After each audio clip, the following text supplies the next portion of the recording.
Hi everyone.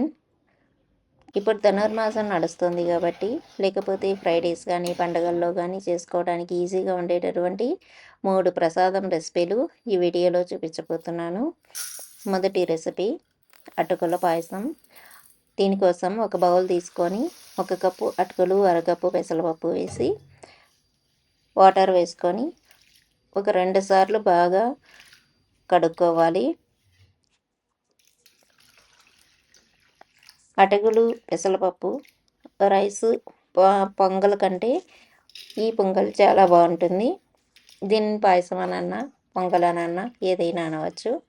దీన్ని ఇప్పుడు కుక్కర్లో వేసుకొని ఇప్పుడు ఒక 3 కప్పుల వరకు వాటర్ వేసుకొని ఒక విజిల్ పెట్టుకుంటే సరిపోతుంది. మనకు పెసరపప్పు, అటుకులు ఈజీగానే ఉడికిపోతాయి కాబట్టి ఒక విజిల్ సరిపోతుంది. ఇప్పుడు కడాయి పెట్టుకొని స్టవ్ మీద అందులో 2 టేబుల్ స్పూన్ల నెయ్యి వేసుకొని అలాగే కొన్ని జీడిపప్పులు, కొన్ని ద్రాక్ష వేసుకొని వేయించి పక్కన పెట్టుకోవాలి. డైలీ చేస్తాం కాబట్టి నేను కొంచెం కొంచెంగానే వేస్తున్నాను. ప్రసాదం కాబట్టి మనం తక్కువే తింటాం కాబట్టి తక్కువ క్వాంటిటీలోనే చేస్తున్నాను. ఇప్పుడు ఇవి పక్కన పెట్టుకున్న తర్వాత 1 కప్పు బెల్లం వేసుకొని ఒక 3/4 కప్పు వరకు వాటర్ వేసుకొని బెల్లం కరిగే వరకు ఉడికించుకోవాలి. బెల్లం కరిగిన తర్వాత ఇప్పుడు ఉడికించుకున్నటువంటి అటుకులు, పెసరపప్పుని ఇందులో వేసుకొని బాగా కలుపుకోవాలి.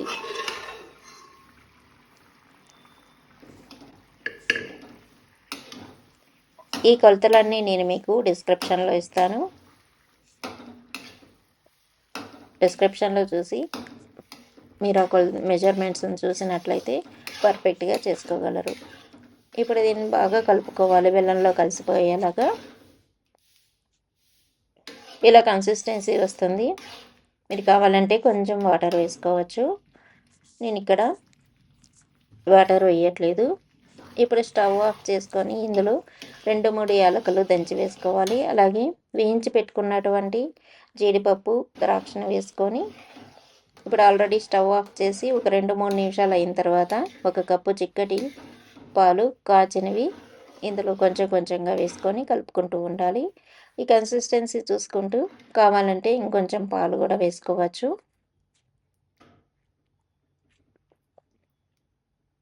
ఇలా మరీ తిక్కుగా కాకుండా లిక్విడ్గా ఉండేలాగా చూసుకొని ఇందులో కొంచెం నెయ్యి వేసి ప్రసాదంగా దేవుడికి పెట్టడమే.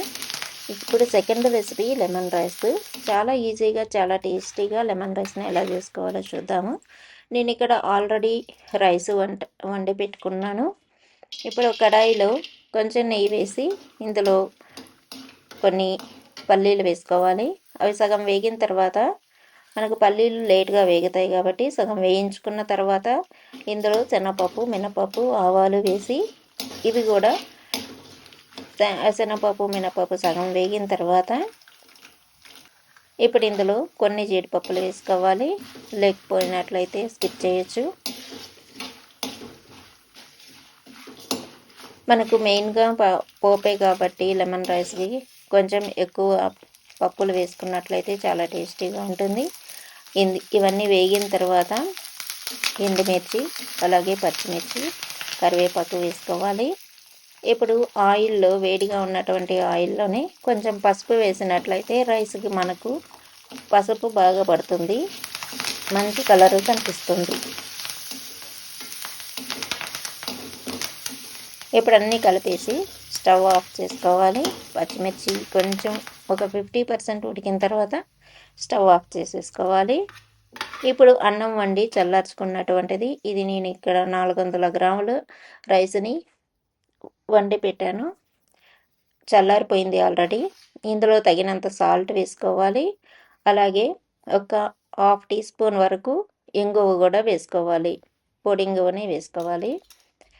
ఈ రైస్కి కొంచెం జ్యూస్ ఉండేటటువంటి నిమ్మకాయలు ఒక 2 అయితే సరిపోతాయి. ఈ నిమ్మకాయ కూడా డైరెక్ట్గా రైస్ మీద పిండేసుకోవాలి. ఆల్రెడీ ఉప్పు వేసాం కాబట్టి మనకి ఇక్కడ చేదు అనేది రాదు. దీన్ని కొంతమంది లెమన్ రైస్ అంటారు, నిమ్మకాయ అన్నం అంటారు, కొంతమంది చిత్రాన్నం అని అంటారు. మనం ప్రసాదంగా పెడుతున్నాం కాబట్టి ఆనియన్స్ వేయట్లేదు. ఇవన్నీ కూడా మనకు 15 to 20 మినిట్స్లో అయిపోయేటటువంటి వంటలు. మనకు ఎర్లీ మార్నింగ్ 4-4:30కి చేయాలి అనుకున్నప్పుడు ఇలాంటి చిన్న చిన్న రెసిపీస్ని మనం ఈజీగా త్వరగా చేసేసుకోవచ్చు. ఈ నిమ్మకాయ అంతా అన్నంకి పట్టించిన తర్వాత ఇప్పుడు పోపు ఇందులో వేసి అన్నానికి బాగా కలుపుకోవడమే. చాలా ఈజీగా ఫాస్ట్గా అయిపోతుంది. అలాగే టెంపుల్లో ఇవ్వాలనుకున్నా కూడా ఇలాంటి చిన్న చిన్న రెసిపీస్ త్వరగా అయ్యేవి చేసి ఇవ్వచ్చు. ఇప్పుడు ఈ పోపు అంతా కూడా మనం రైస్కి పట్టించినట్లయితే మనకు మంచి ఎల్లో కలర్లో ఆయిల్లో పసుపు వేసాం కాబట్టి మంచి కలర్లో మనకు లెమన్ రైస్ చాలా బాగా కనిపిస్తుంది. ఇలా కలిపి కొంచెం నెయ్యి వేసి దేవుడికి నివేదన చేసుకోవడమే. ఇప్పుడు మూడవ రెసిపీ శనగపప్పు పాయసం.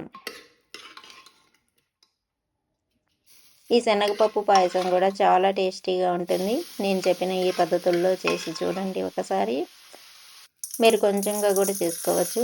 ఒక చిన్న కప్పుడు శనగపప్పు వేసుకొని ఒక బౌల్లో అందులో 2 సార్లు వాటర్ వేసుకొని బాగా కలుపుకుంటూ ఆ స్మెల్ అనేది పోయే వరకు కొంచెం బాగా కలిపి కడుక్కోవాలి.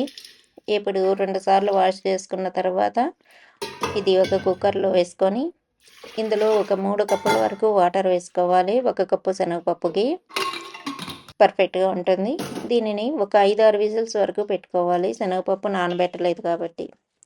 ఇప్పుడు అది ఉడికిన తర్వాత కడాయి పెట్టుకొని అందులో కొంచెం నెయ్యి వేసుకొని జీడిపప్పు అలాగే ద్రాక్ష వేసుకోవాలి.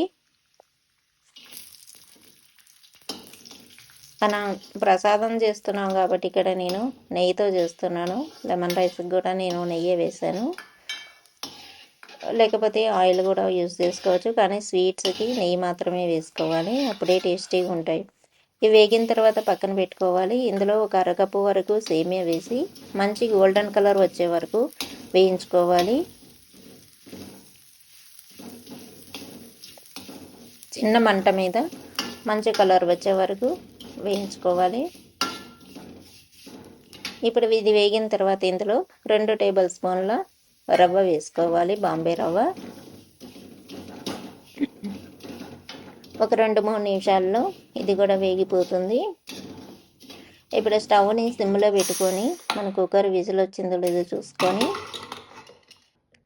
పప్పు ఉడికిందో లేదో చెక్ చేసుకోవాలి. పప్పు ఉడకనట్లయితే ఇంకొంచెం వాటర్ వేసుకొని మళ్ళీ పెట్టుకోవాలి. ఎందుకంటే మనం రా పప్పుని వేసాం కాబట్టి నానబెట్టకుండా ఒక్కొక్కసారి పప్పు ఉడకకుండా విజిల్ వచ్చేస్తుంది. అందుకని ఉడికిన తర్వాత మాత్రమే చెక్ చేసుకొని వేసుకోవాలి. ఇప్పుడు ఇది మెత్తగా ఉడికిపోయింది. కొంచెం లైట్గా మ్యాష్ చేసుకోవాలి, ఎందుకంటే చిక్కదనం వచ్చేదానికి. కానీ పప్పుగానే ఉండాలి. దీనిని ఇప్పుడు సేమియాలో వేసుకోవాలి. ఇప్పుడు ఇందులో 1 కప్పు వరకు వాటర్ వేసుకొని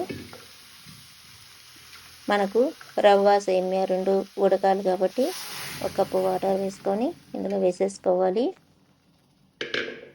వాటర్ సరిపోకపోతే ఇంకొంచెం వాటర్ కూడా అడ్జస్ట్ చేసుకోవచ్చు.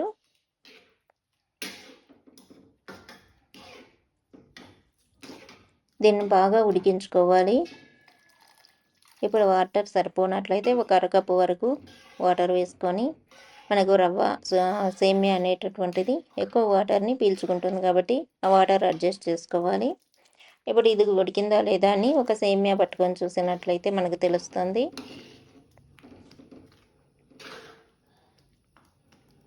ఉడికిన తర్వాతనే మనం మిగతా ఇంగ్రీడియంట్స్ని వేసుకోవాలి.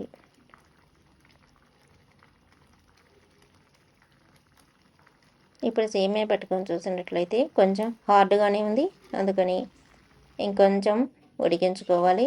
వాటర్ అవసరమైతే వేసుకోవాలి.